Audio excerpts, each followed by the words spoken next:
नमस्कार दोस्तों, स्वागत है आपका मेरे चैनल द हिडन थॉट्स पर।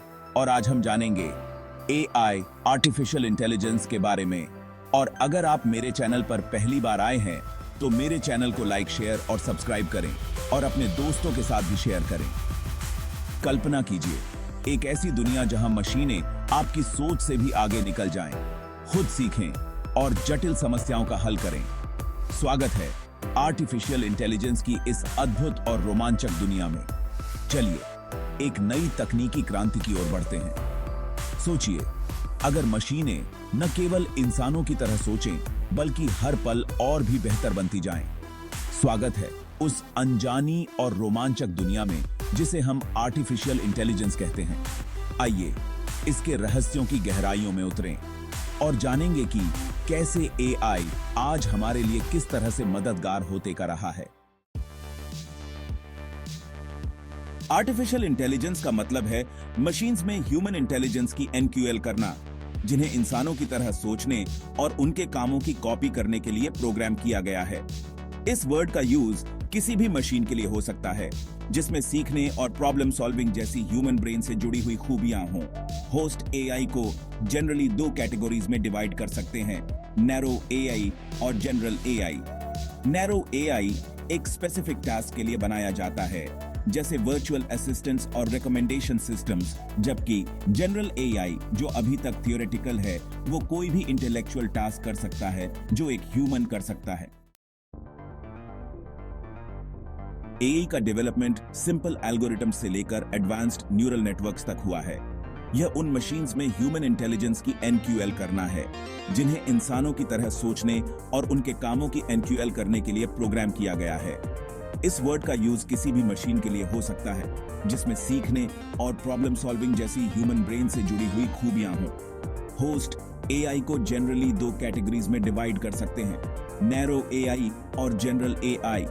नैरो एआई एक स्पेसिफिक टास्क के लिए बनाया जाता है, जैसे वर्चुअल असिस्टेंट्स और रिकमेंडेशन सिस्टम्स, जबकि जनरल एआई जो अभी तक थियोरेटिकल है, वो कोई भी इंटेलेक्चुअल टास्क कर सकता है जो एक ह्यूमन कर सकता है।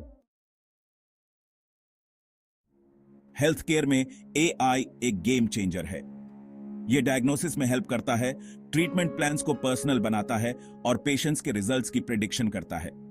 डॉक्टर एआई पावर टूल्स इंसानों से ज्यादा तेज और एक्यूरेट तरीके से मेडिकल इमेजेस का एनालिसिस कर सकते हैं। वे कैंसर जैसी बीमारियों का स्टार्टिंग स्टेज में पता लगाने में हेल्प करते हैं, जिससे पेशेंट के बचने के चांसेस काफी बेआछ जाते हैं। होस्ट एआई पर्सनल मेडिसिन के डेवलपमेंट को भी इनेबल करता है। बहुत ज्यादा डेटा का एनालिसिस करके एआई हर एक पेशेंट के लिए सबसे इफेक्टिव ट्रीटमेंट्स को आइडेंटिफाई कर सकता है। इस प्रोसेस में कोशिश और गलती को कम करता है। एआई फ्रॉड का पता लगाने को बढ़ाकर ट्रेडिंग को ऑटोमेटिक करके और कस्टमर सर्विस को पर्सनल बनाकर फाइनेंस इंडस्ट्री को बदल रहा है।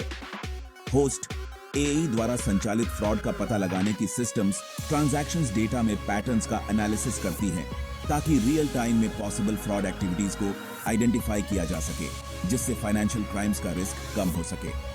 Financial analyst AI powered trading algorithms बहुत ज्यादा डेटा को बिजली की स्पीड से प्रोसेस कर सकते हैं, जो इन्वेस्टमेंट डिसीजंस लेते हैं, जो रिटर्न्स को बढ़ाते हैं और रिस्क को कम करते हैं।